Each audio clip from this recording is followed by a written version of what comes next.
Peut-on concilier diversité des modèles européens et monnaie unique? Avant la création de l'Europe, les États européens se concurrençaient de façon artificielle grâce à des dévaluations offensives de leur monnaie. En diminuant la valeur de leur monnaie, les produits exportés redevenaient moins chers.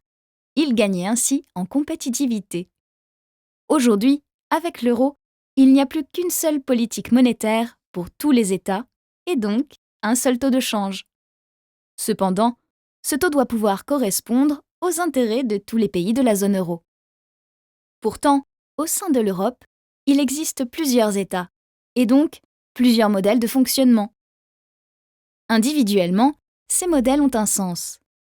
Cependant, malgré un marché unique et une monnaie commune, les différences de fonctionnement persistent, ce qui crée des performances économiques très différentes en fonction de chaque État.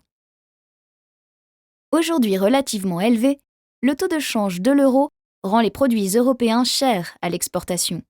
Les États européens doivent alors adopter des stratégies pour s'adapter. Limiter leur coût du travail ou se positionner sur des produits haut de gamme, par exemple. Ce taux est ainsi particulièrement favorable à un pays comme l'Allemagne. En effet, le modèle allemand se caractérise par sa maîtrise des coûts du travail. Les entreprises allemandes négocient fortement les niveaux de salaire avec les syndicats. Cependant, c'est un pays vieillissant qui risque d'avoir de lourdes dépenses, notamment en matière de santé.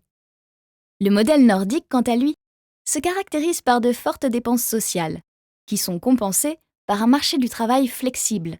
Par exemple, on n'a pas le droit de refuser un poste si l'on est au chômage, et le salaire minimum est différent en fonction de son âge ou de sa région. Le modèle français se caractérise par un marché du travail plus rigide, avec des coûts du travail très élevés. Cependant, grâce à ses salaires élevés et à son système de compensation sociale, la France stimule fortement sa demande. Pour que les atouts de la zone euro puissent bénéficier à tous les pays membres, les États vont donc être dans l'obligation de faire des compromis afin de trouver un modèle de fonctionnement plus homogène.